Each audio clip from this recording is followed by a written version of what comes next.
He wants to jump 1,000 cars. Sir, you have 1,000 cars. I don't think I'd attempt to try this stunt. Or we owe this horsepower to Uncle Sam. Too many cars. car. Roses would be... Like I put my beer belly on it. You can't immediately tell somebody how many cars you have. You'll really give those uppity yuppies something to think about. Stay on the bar. Don't go off the bar with your Bronco.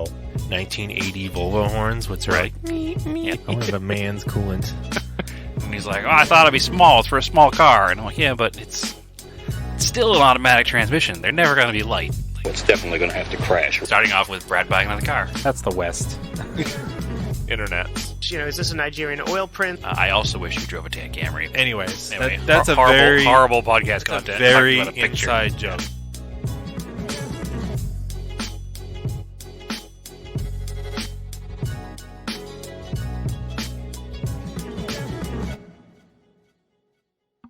Welcome to the 300th episode of Auto Off Topic.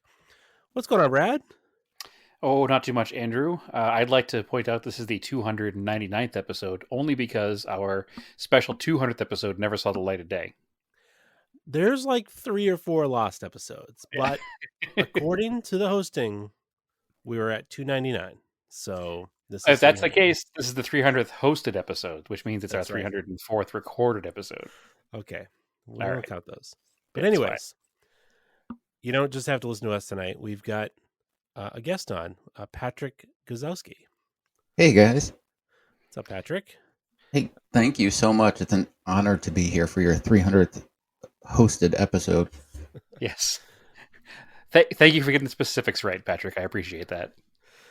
We love semantics here. We do. Perfect. We have pedantic corrections. So I kind of met Patrick through some mutuals on Twitter, and then I got him to join the Discord, and he's been posting some really cool car projects with us. So again, come join the Discord. There's some cool stuff going on. You'll get to see.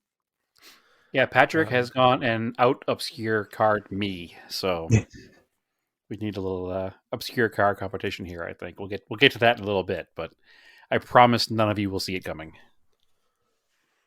Well, before we get into it, there's something you wanted to talk about real quick, Brad? Yeah, real fast. So another podcast who I won't name that we listen to, I think you do as well, Andrew. The other day they were having a conversation about drivers in California intentionally hitting bicyclists. And I understand the car person kind of mainstream perspective of bikes are bad, cars are good, bikes don't belong on the road. It's obviously not the case, and anybody hitting bicyclists on purpose should be punished at the full extent of the law. And this is a very personal conversation for me as somebody who does ride a road bike from time to time and somebody whose significant other spends thousands of miles a year riding a road bike. And every time she leaves the house, I get nervous about other drivers being around her. And this whole thing kind of timed in, and I wanted to bring it up based on their conversation last week that yes, bicycles can be annoying, but not every bicyclist is annoying. But what every bicyclist is a person, not a bicycle. So if you do hit a person on a bicycle, you're committing an assault, period, end of story. And you wouldn't just walk by a random person and punch them in the face, which is less dangerous than hitting them with your car, obviously. And timing-wise, this all just kind of worked out because we had a tragedy here in Phoenix 3 days ago where a group of cyclists, who some of which are part of the group that my significant other, Naomi, who you all know from being on the podcast, has ridden with in the past and knows, were run down by a man driving a pickup truck, and he ran over 12 of them, killed 2 of them, and some of them are still in the hospital now. So it all kind of really hit me at the same time, and I just wanted to put it out into the atmosphere there that as car enthusiasts, we need to also remember that we're driving 3,000 pound plus cars, and people on bicycles are people on bicycles. They might as well be pedestrians. You wouldn't hit a pedestrian. You wouldn't hit a bicyclist. Please just relax. Be careful. If one bicyclist annoys you, just remember it's 10 seconds out of your life before you're around them. And then they go about their day and you go about your day. And if you do something and you hurt that person, or even if you annoy them, because people in cars have annoyed us in the past, you're ruining your own day. You're ruining your own life. And if you do hurt them, obviously you're ruining multiple people's lives and you will be in jail. So it's just one of those things that it's been in my brain for a while now. And then another podcast was talking about people in California who are hitting bicycles on purpose and kind of making light of the situation and joking about it. And like I said, I get it. It's the commonplace kind of discussion that's always been on the internet in car groups. It's that, bicycle bad, car good. But I just remember it's a person, and it's not a bicycle. If you hit a person, you hit a person, and their life is forever changed, and so is yours. And tragedies like what happened here a couple of days ago don't need to happen. So I don't know the specifics of what happened here. It's all still being investigated, but I do know that somebody drove over a group of, I think it was 12 or 13 cyclists, or 13 or 14 cyclists, and he hit 12 of them. And I don't know how you do that because they were all in a row. So it was like a full 10th to 10th of a mile, or 10th to 8th of a mile of running over people and not stopping. So it hurts my heart a lot, especially being so close to somebody who does ride a lot in the street, and somebody who myself rides a lot in the street. And I also know that we have listeners who are bicycle enthusiasts as well as car enthusiasts too. So I know they're already on my side, but I want to remind people to just be careful, please. And that's my rant to begin this podcast. I don't want to make it, Brad on a soapbox, but it's important to me. So there you go. No, it's good. You literally do have to share the road. There's no reason. I work in the city, and it's a very bike centric city in Somerville, Cambridge. And a lot of my coworkers bike to work because they live locally. And then I park kind of far away from work, and I use bikes or an electric scooter as sort of last mile transportation. And there are some people that are just totally oblivious in cars. Yep. That you're even there. You're like, even in a place where it's totally normal to have a lot of bikes around, people are completely oblivious, and it's a little scary sometimes. But like riding it in nice weather, I'm like, oh, I get the appeal of this. Like, this is nice. Like I'm not sitting in bumper to bumper traffic. I'm just moving along in the bike lane, and I get to work in 10 minutes, then 30 minutes sitting in traffic, or 30 minutes of walking or something. Yeah. But, I've had a couple close calls, or even as a pedestrian, say bikes annoy us. Like I've stepped out and almost gotten hit by bikes who have run red lights. So sure. Again, and it goes both ways. It definitely goes both ways. And that's the thing, is that the whole automotive culture is the bikes are bad. And yeah, there are some bicyclists who are not obeying the laws, and they should be held responsible just like car drivers are. But the vast majority of the people who are riding bikes are obeying the laws. The main problem I see often is that car drivers don't understand the laws of bicycles. If there is no bike lane, if there is no shoulder, the bike is allowed to be in the lane. The bike is not allowed to be on the sidewalk. So if the bike's in your lane, and there's traffic coming the other way, and you have to wait, 10, 15 seconds maybe for an opening to go over around them? What's 10, 15 seconds compared to hurting somebody and ruining their life and your life forever? And yeah, sure, the whole conversation, there's a few bad apples ruin the bunch. And absolutely, there's bicyclists that are annoying and do things wrong. But if you had a better understanding of what bicyclists were doing out there, then I think the world will be a better place. And I don't know. It's one of those things where I've been stewing on it, and I wanted to get it out there. And I know we have a semi-public forum here, and I just wanted to put the thoughts into the atmosphere and just kind of remind people that it's people on bicycles. It's not bicycles. So that's all. Yeah. Just give people space. Yeah, exactly. Give the space. Wait the 10 seconds and go around. No big deal. All right. On that note, yeah. Thank you for that, Brad. All right. Let's talk to Patrick. Oh yeah, Patrick's here. Sorry, Patrick. Oh, yeah, I'm here to take it down that path in your first guesting appearance. That's okay. On the record, I love bicycles too. So perfect. Well, we'll if you ever come to Arizona, we'll have to get you out on a bike ride, because we have tons of good biking here, and hopefully that isolated incident is not a common event. All right, Patrick. We'll start with the easiest question of them all. Okay. How'd you get into cars? How did I get into cars? Oh boy. So, I'm from Cleveland, and we, when I was born, lived in a duplex in the city. It had a 2-car garage, and the old lady we rented from did not have a car, so my dad had a 1948 Chevy Fleetline and a 1954 Chevy Bel Air in the garage. So we moved in '83 next door to a guy named Bill, and he had a '65 Impala SS convertible and let me hang out in his garage with him and his car buddies. And that cemented everything for me. That's very cool.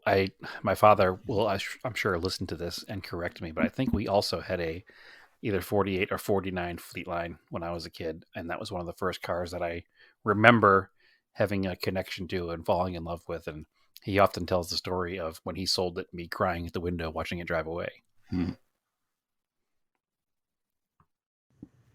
So mean. Right? How dare he sell his car? Right? My daughter cried when I sold my WRX.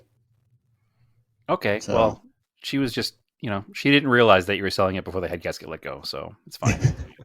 Oh, come on. All right.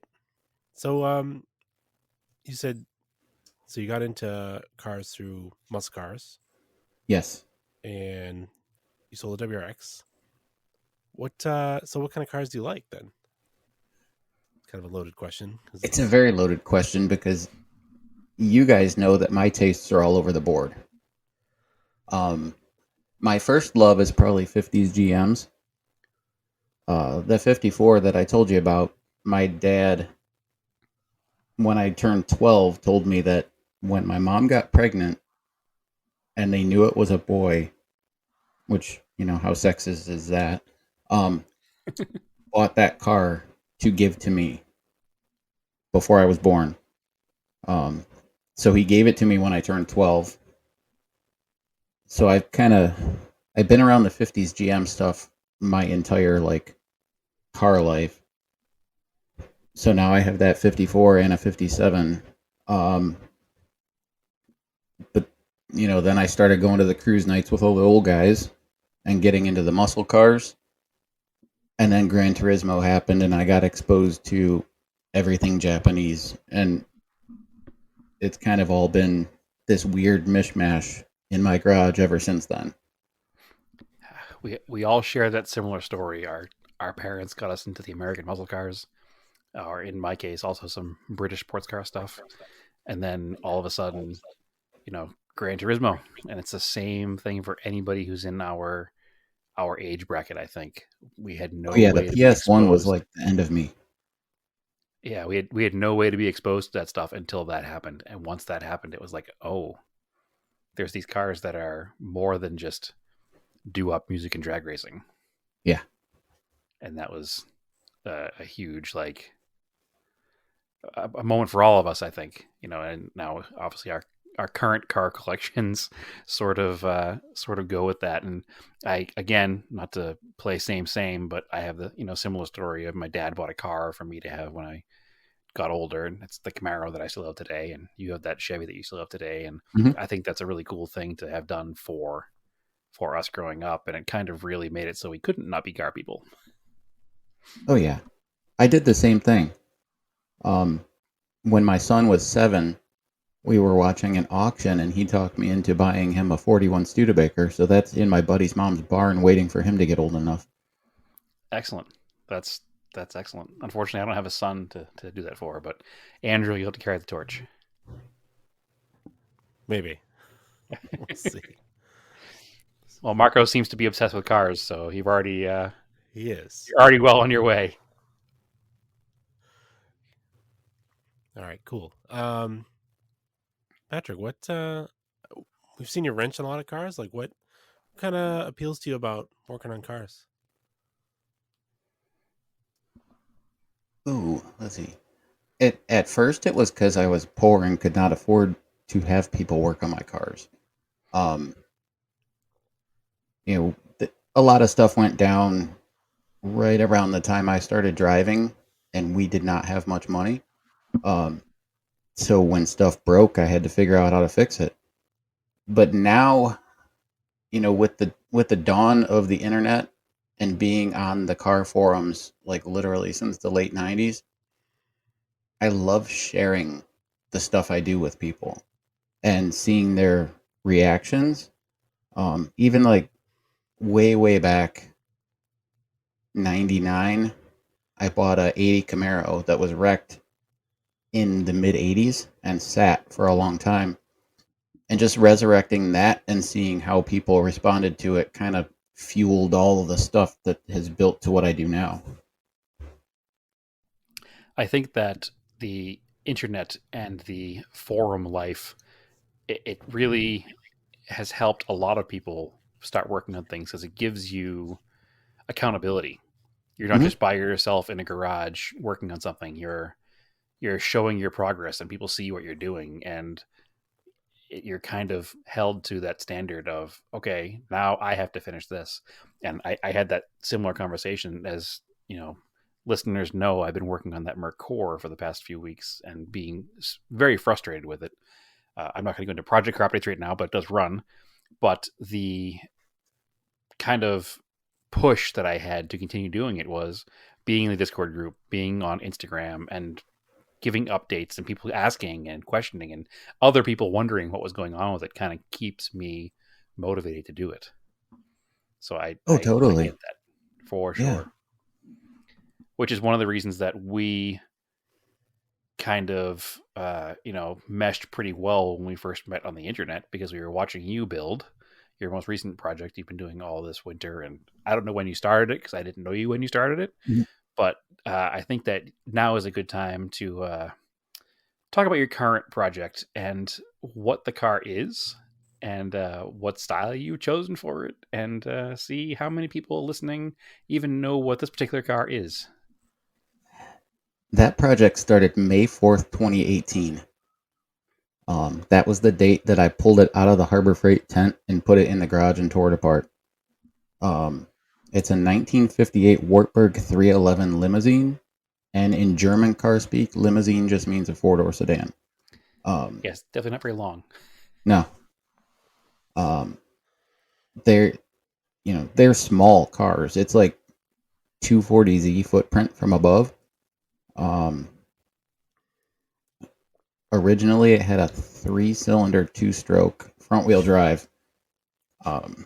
Now, it has a custom tube frame and is a bright metallic green with gold roof gasser with a V8, and is ready to go drag racing here in the spring.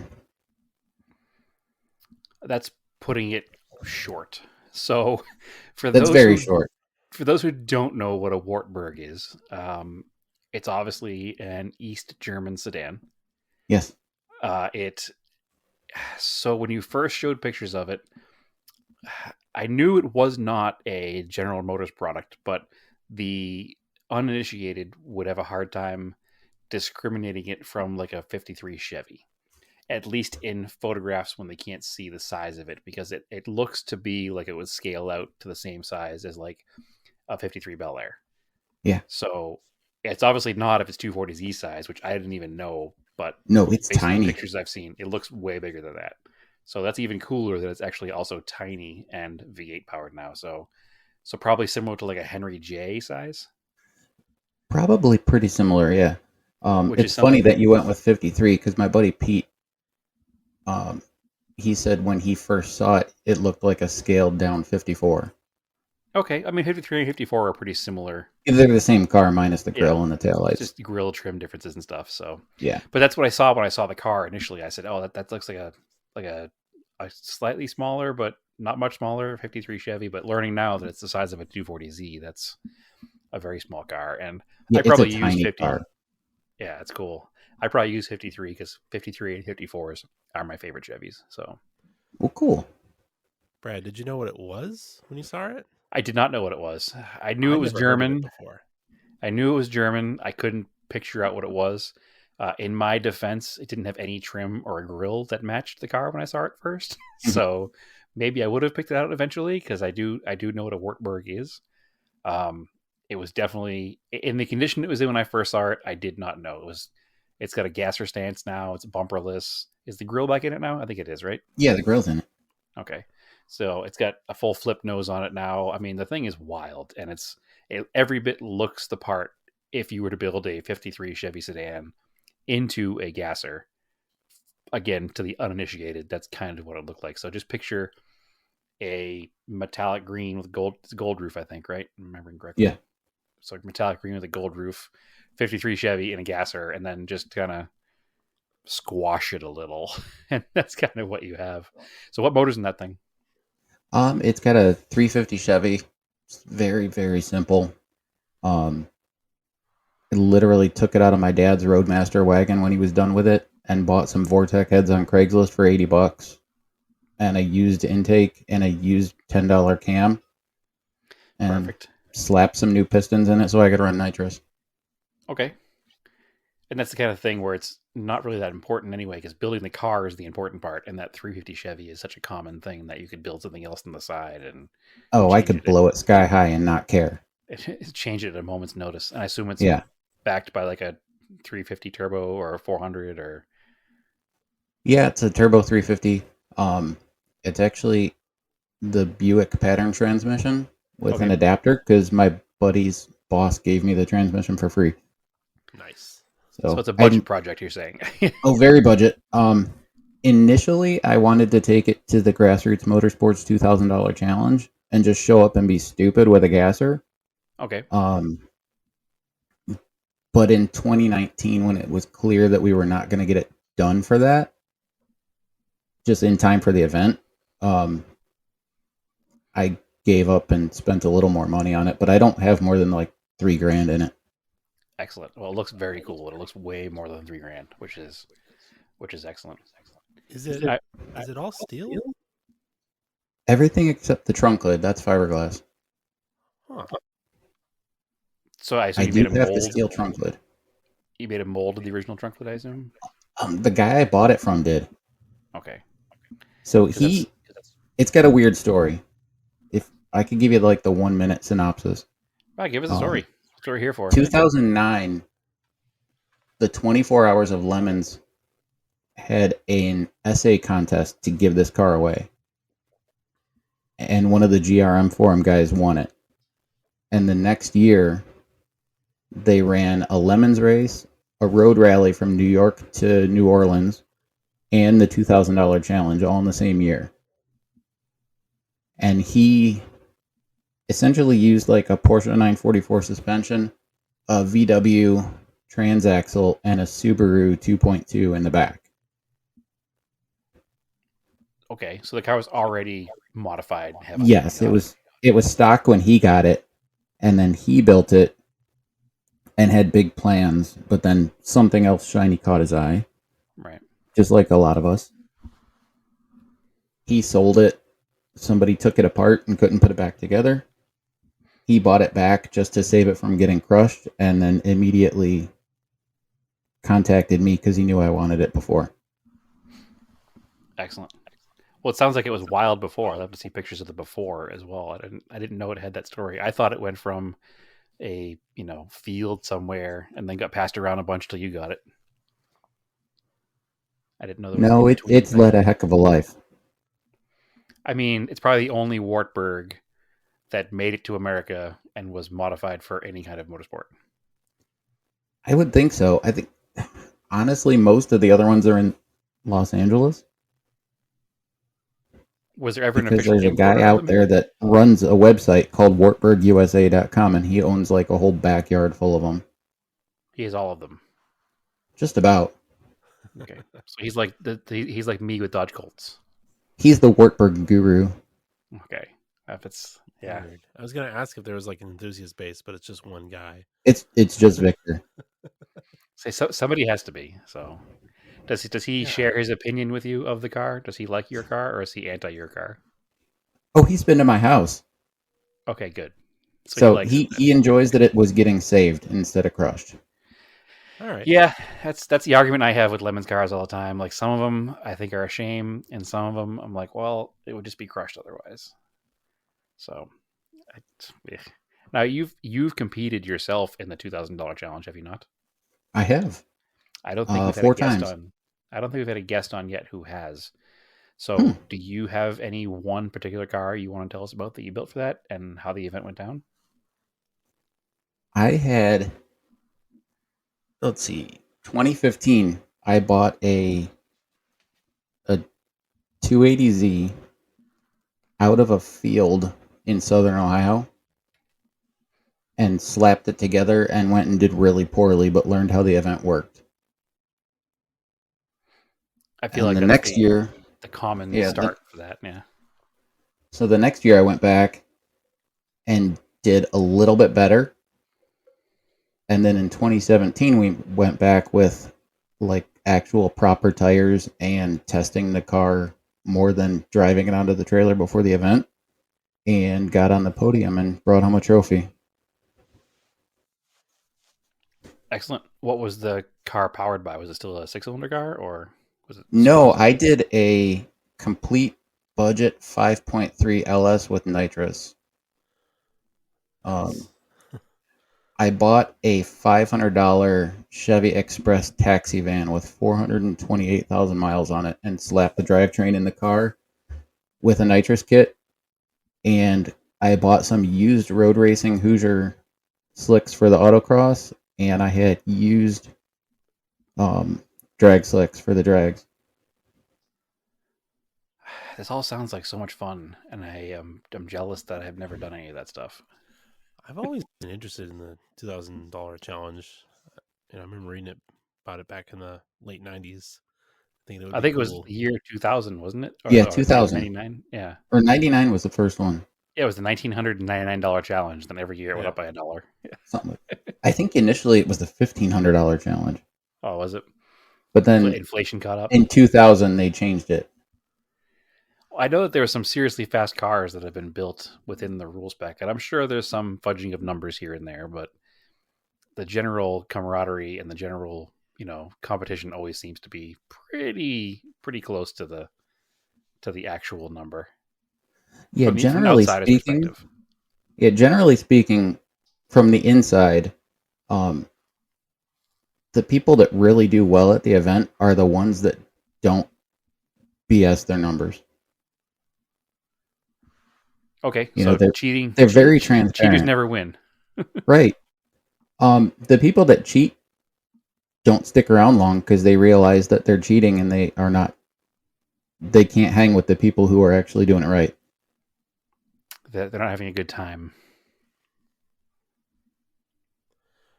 Well, it seems like a weird thing to cheat at. It is. I mean, when it boils down to it, it's an event that's put on so a magazine can have stuff to write about. Yeah, and they give you like a cheese ball trophy, probably. I've got a trophy that's literally a small block piston and a rod screwed to wood. Yeah, which you already had from all your other previous projects, Right. just not screwed to wood. Yeah, so it's like, why bother cheating at it? It's kind of silly. it is. I know. But I it's hear stories of cheating in like lemons all the time. So Lemons, the budget is more like a suggestion anymore. Yeah, isn't that like encouraged? Like that's just kind of the way Yeah. it is. yeah, Like I know our friends built a car that was kind of more in the spirit of it, and then they showed up their first Lemons race and was like, "Oh, that's not how this works at all." yeah. Yeah, I don't really understand. I again, anybody who listens knows my thoughts on lemons, and I'm not always positive, but it's it is what it is. The $2,000 Well, challenge seems more appealing to me. Yeah, it's mostly right. You take a decent car, and then they turned it into a race car and like destroyed it. Yeah, But there's the opposite of taking a very bad car that had no other options in life and turning it into a Lemons car, I guess, is better. Kind of like this Wartburg. I mean, what was going to happen to it, right? It was already modified by someone. right. It was just going to rot into the ground. And now it's like a super cool gasser. So It will certainly last longer now than ever would before because it now has appeal outside of the obscure car community too. Like it used to be, guys like Patrick or I would be the only guys who'd be like, "Oh, cool, a Wartburg." But Right. now it's a gasser, and tons of hot rod guys would probably be like, "Man, this thing's awesome because it's a gasser." Mhm. So it's definitely a cool car. I'm way into it, and you're right, Andrew. It's definitely better than ever being crushed. So Patrick, did you fab the chassis on it? 2/3 of it. Oh, so was part of Um, a kit or No, I built everything. So the original frame was actually a really nice rectangle tube, but there was no room for what I wanted to do. So I kept that between the body mounts and went forward and back from that with all new metal that I scrounged from places. okay. Interesting. I guess it makes sense that a 50s German car would just have a box tube frame without anything fancy. So it's cool you're able to build off of it. I know some of us that watch the automotive YouTubes have seen, like, what was that most recent one they did? That Gremlin they made a gasser out of. They put a Model A frame under it. So there's multiple ways to skin a cat, I guess. But Oh if yeah. you already have a partial frame, then you don't have to worry about sinking the frame into the floor or sitting on top of the frame and looking goofy, and just kind of building yeah. off of it makes sense. So So then what's the rear end that goes in it? It's like a Ford or something, or a... Yeah, that one. It's a 9-inch Ford that obviously I had to narrow because the car's so small. Yeah. So I got to buy a bunch of new tools, and that was cool. It was very I don't know, anxiety inducing having to cut the ends off of a rear axle housing and put it all back together and make it straight. But I love learning new skills and buying new tools to do that. So in the end, it turned out to be really fun, and it's worked really well. more power to you. I like buying the new tools and intending to learn new projects and then getting anxiety over actually doing it. So you get one step up on me. I go into everything with great intentions. I probably could see this from pictures. I think is it like coil spring the rear? Or is it leafs? It's coilovers. Coilovers. It's a triangulated 4-link, and some old circle track coilovers with softer springs. That's cool. And then what happens with the front suspension? It's like a beam axle? Yeah, that's another thing that needed narrowed. I didn't want to go like something from the 40s with crappy brakes. I wanted like good brakes and easy to replace parts. And it turned out that the XJ Jeep Cherokees that came in 2-wheel drive had a solid axle that bolted in just like the 4-wheel drive one. Huh. So I found one of those and I chopped off all the brackets and I sectioned 9.5 inches out of the center. Welded it back together and put leaf spring perches on it and made my own suspension and steering. 9.5 inches. So Yes. this thing is 9.5 inches narrower than an XJ. Yes. An XJ is not a big vehicle. No, it's not. That really gives you kind of a perspective of how small this thing actually is. Mhm. That's a tiny little thing. That's crazy. And so the rest of it is just kind of just a mix of whatever American hot rod parts you can kind of find laying around or factory parts. Yeah, As a far as, lot of like, steering and stuff. yes. Like what did I do? 67 Camaro steering box that I reversed so it would swing the other way. I made the motor mounts. I bought generic, fender well headers off eBay, assuming I would have to like cut and weld them, and they were perfect. Nice. It was an exercise in using a lot of crap that I had laying around, which is generally how projects go in my garage. So, Well, I'll say that you must be So, making fun of me the but, past few weeks trying to put one part in a car, and you're building a whole car from scratch. So Patrick, Andrew. where did you learn to like fab stuff? Was it just from doing things? a lot of it is self-taught. My dad taught me how to weld when I was 12. He was a millwright at the steel mill in Cleveland and got all kinds of different welding certifications. So that was like an invaluable thing to have that guy in my house who could teach me how to weld anything. So I think I was like 17. I bought my first welder at Tractor Supply and immediately went to Summit and bought a roll cage kit for my Camaro and, thought I could do everything. It turns out I was a shitty welder when I was young, but I'm a lot better now. Well, again, that's the same with anything, right? What's that line from that song? The greats weren't great when they started to paint. The greats are great because they paint a lot, something like that. So you got to learn over time. I'm not young and I'm still a shitty welder. So hey, it's 10,000 hours, right? yeah, something like that. That's the song, right? I don't know. Anyway, I know that's another saying. It's 10,000 hours. I think it's the name of that song actually, and it has that Maybe when lyric. we get it to 10,000 hours of this podcast, we'll be better at it. But Yeah, sometimes it feels like we're there already, Andrew. No, but it's one of those things that you have to do it a lot, and get better at it. And having that welder in your house obviously was a huge advantage because, that's something that we didn't have. And obviously, my father taught me different things. He wasn't a welder, so he didn't teach me how to weld. So no fault of his, but nobody taught him how to weld, I guess. So there you go. I didn't learn to weld, and it's one of those things that I do often think that would be a game changer in building stuff because once you know how to weld, I mean, there's not much you can't do. So, and this Wartburg project is a pretty good indicator of it. That once you can weld and you know where to source some parts, you can make something out of nothing. And it's one of those things that I think as car enthusiasts, as time goes on, we're going to have to continue to learn to be more resourceful because parts will become harder to get for our old cars, or they're already hard to get for a Wartburg. So you got to build a gasser out of it. Oh yeah. It's very cool. I'm super into the car, and I'm looking forward to seeing it in person sometime. I'm sure I'll be passing through Ohio at some point and have to stop by and check it out. So we spent a lot of time on your Wartburg, and we know you had WRX. Are there any other cars in your past or your current collection that you want to talk about? Like what's the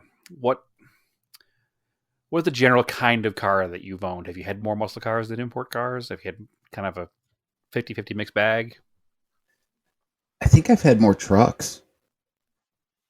Honestly. Part of that's because I've been a carpenter for the last 26 years and needed trucks. Sure. And another part is I am like head over heels for the GMT 400, the 88 to 98 Chevys. I've had probably a dozen of them. That's the post square body truck, right? Yes. Yeah. Good trucks. So the last one of those that I had was a half-ton two-wheel drive short bed 5-speed that I swapped a 454 big block into. Kind of your own backyard 454 SS. Pretty much, it was my poor ass 454 SS. I like it. So yeah, I've had more trucks than anything, I would say. But like probably the last 10 years, I've just learned to love Japanese cars. Well, I know we haven't touched on the kind of what I think is probably the crown jewel of your collection. You can kind of give us a little background on what that car is. It's kind of your holy grail, right? Actually, I have both of my holy grail cars. Okay, then let's touch on both of them. Well, we'll touch on the one that I think you're not talking about first. That's the 57 Chevy 210 two-door post. I assume you're talking about the other one. I am talking about the other one. We can start with the Chevy first. So the 57. Both cars are cool, so The 57 is my it's 7-year-old Patrick's dream car. I had, the folder in my Trapper Keeper with a 57 Chevy on it when I was little. okay. So that's for every American car guy, especially Chevy guys, the 57 is like the unicorn. And thankfully they made so many of them that there's enough to go around. And I finally got it seems like mine. there's never a moment there's not one for sale on some auction somewhere. Yeah, they cost a fortune, but there's plenty of them out there. Mine actually, my friend's grandma bought new, and she wrecked it in like 1973, and it sat, and I got my hands on it, and it's not wrecked anymore. So I don't think I've ever even seen a picture of that car. it is. It's going on the lift to get finished after the Wartburg is done. So Okay. it's currently got a 99 LS1 with a cam and headwork and a 4L60E automatic. And I'm going to narrow and build a 9-inch for that too. And just go tear around and be loud and stupid and do all the things that 7-year-old Patrick wanted to do in that car. I bet it sounds fun to me. Yeah. I often talk about how, as an adult, I never really properly had a car that I behaved poorly in. I got a few speeding tickets back in the day, but I never had just a dumb burnout machine to do dumb things with. So I always think that I should have something like that as my adult life, because I could probably get away with more now as an adult than I probably could have as a teenager. So maybe I need something like that myself. But is there a suspension change in that? Or is it going to be stock style front suspension, or It's stock style, but I did all tubular everything, disc brakes in the front. I'm going to do discs in the back, keep the leaf springs. Just very it's an extreme departure after building a car from the ground up to build something where I can just click buy it now on stuff that bolts in. Yeah, that is a nice change. It's very nice. It's going to be really quick. The 57 Chevy is one of those cars like, a 68 Camaro like mine, where there's nothing you can't buy from a catalog. So Right. It kind of takes all the guesswork out of it. So that's good. I'm putting an LS1 in it. Let me click, that gas tank there that comes with the in-tank pump and everything all ready to go. Just drop it in and go. Yeah. The correct size and everything. Mm-hmm. No building anything at all. I like it. So you want to know about the car that 17-year-old Patrick would do all of the stupid stuff in? I feel like that's the one that fits our audience the most. I think it does. Not that a 57 Chevy isn't cool and we don't love those, because we do. But I think that going back to the Gran Turismo days, we all wanted this car at one point in our life or another. Probably. That would be my 90 Skyline that I'm sure you're referring to. That is the one. You nailed it on the head. Okay. Cool, we're on the same page. Where did that car come from? How did that car come to be? I mean, I know, I read the story, yes. But yeah. I mean, everybody's got the Gran Turismo dream, and that was mine. Some guys go for the FD, RX-7. Some of the weird guys go for the little cars, like the Alto Works or the Cappuccinos that you get early in the game because they suck and they're slow. And then the wackos like me get it in their head that someday they're going to get their Skyline. And last year, actually 2021 Christmas, I blame everything on my wife Carly. She didn't think she had enough stuff for me for Christmas, so she bought me a Skyline hoodie. And I opened it, and I said, I got to do this. I'm not getting any younger. The cars aren't getting any cheaper. I've got to do it. So I started cleaning stuff out. I sold all the cars that I didn't need. I sold a bunch of parts that I had been collecting that thankfully appreciated while they were sitting on the shelves collecting dust. I had a big race trailer that I used once a year, and I sold that. And by May, I had enough money to start looking. And did you buy a car in Japan or here? Thankfully, I bought a car here. I don't know that my anxiety would have let me buy a car in Japan and then wait for it to be shipped. Yeah, it's got to be tough, especially like when the boat sank last year. Imagine all the people that lost cars in that Oh situation. yeah, It would be hard yeah. to think about that. I couldn't go through that. Um, so this car, I was looking at a cheaper one with a lot of miles that needed work, and really just decided to not settle because I didn't want another project. And this one popped up on eBay. It was a few hours away. And I lost the auction. I was all depressed and sad and missed Radwood. Since Cleveland finally got a Radwood, I couldn't force myself to go because I didn't have anything to take. And then the car popped back up because the winning bidder was from some African country with no feedback. That's happened to me every time I've tried to sell a car on eBay. Yeah.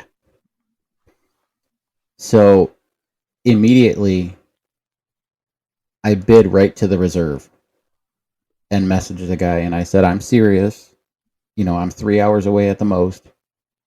What'll it take to get you to end the auction? And he gave me a number, and I talked to my wife because I'm not a jerk. Right. Because it was a little more than I had saved up. Sure. And I didn't want to be like, hey, I bought a car. I need to borrow money out of the savings account. So she gave me her blessing because she's awesome. And we made a deal via text.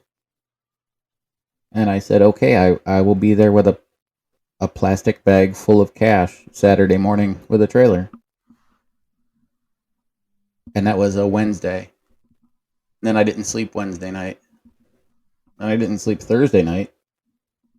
And Friday morning I texted him and I said, when will you be home from work? Can I come get the car today? So the anxiety of it being 3 hours away was almost too much to handle then. Yes. I would have died if I bought a car in Japan.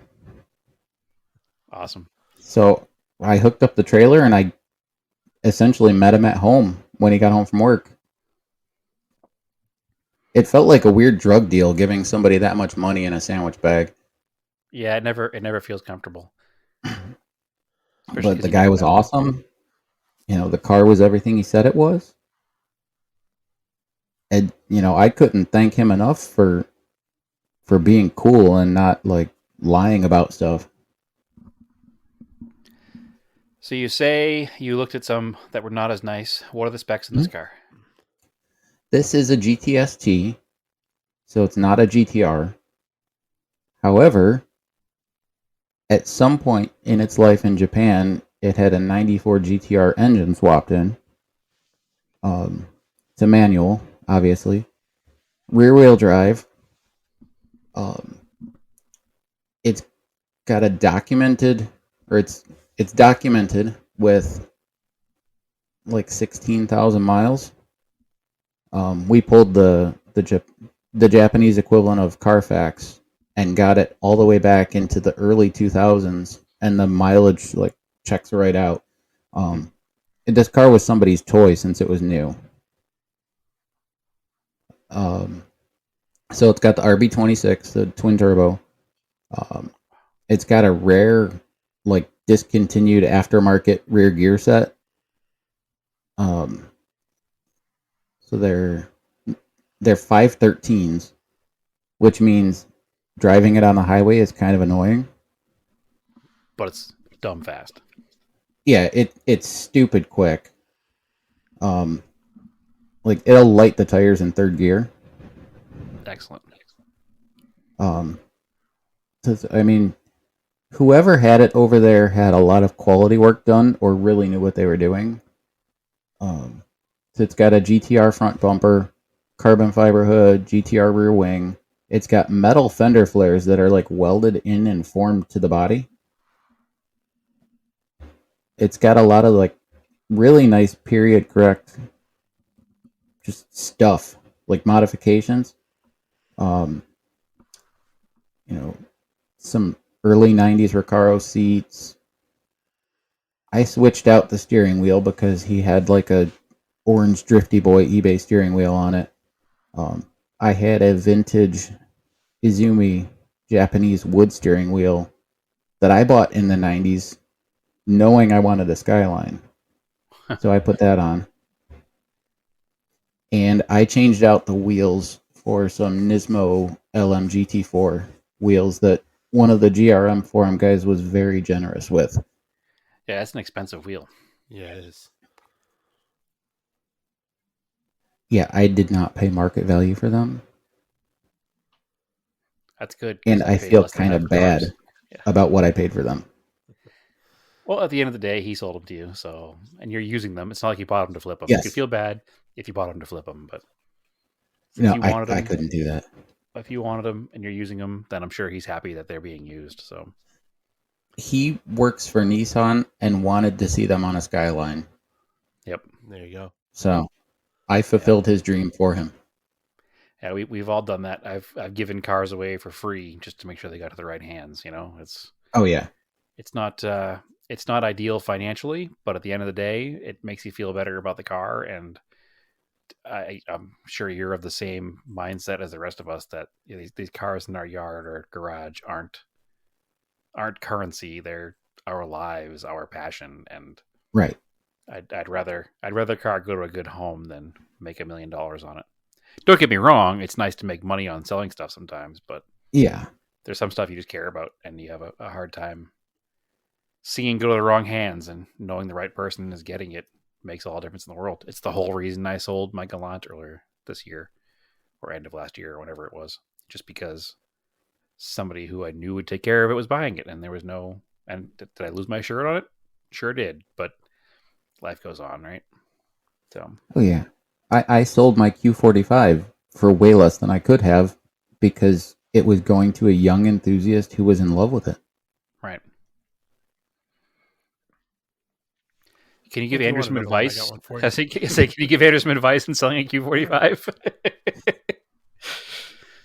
Price it way below market and somebody will buy it. Yeah, that's what he did. Yeah, well, anyway. You know what's cool about your Skyline is that it's a rear-wheel drive version. Mhm. And I think people forget that those exist, and they only look at the GTRs. Yeah. And it's like, well, you can own a Skyline. Maybe it doesn't have all-wheel drive, but you can own a Skyline, and it'll be a little bit less, I think. I mean, I don't know what the market is versus a. You know, GTRs are very expensive, but I don't know what the market difference is between a rear-wheel drive, like say a stock one. Probably about half. Obviously, your car had probably about half. Yeah. Yeah. And they're That's nothing significant. they're nothing to scoff at. I mean, they're still turbocharged inline six rear wheel drive manual transmission cars. If the Mhm. GTR didn't exist, they would be an amazing car. And not they're not an amazing car. But what I'm saying is, if the GTR didn't exist, it would be the Halo car. The only reason the GTR is the Halo is because of the all-wheel drive. But there's nothing wrong with the GTST, especially an RB26 twin turbo GTST. Like that's the ideal. I'd probably rather have that for a fun car than have the all-wheel drive at that point because it's simpler. It's probably more rewarding to drive, and it's as fun as that Hoonable 57 Chevy is at that point. So Yeah. it sounds fun to me, and people definitely don't forget they exist because come to a Cars and Coffee out here, Andrew, and there's a lineup of GTSTs at every one of them. Well, yeah. I mean, that's different out there. It's like so much more JDM stuff. Mm-hmm. Of course, it wouldn't be the 300th episode without an audio issue. And Zencaster cut out like the last, 5 minutes of the episode here. You really didn't miss much, but you definitely missed the social media shout-outs. So I'm just going to do those now for us. Thanks for listening. Thanks for sticking with us for 300 episodes. And here's to 300 more. You can follow Patrick Gazowski at Pat Gazowski on Twitter and carsandkink.com and carsandkink on Instagram. He's also over doing posts for us on Parked on the Block. You can follow Brad, as always, TSISS350. We're all posting over at parkedontheblock.com, so go check that out. That's Parked on the Block without the K on Twitter, Parked on the Block on Instagram.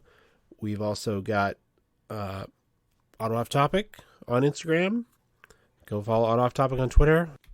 And as always, keep cars analog and aim for the roses.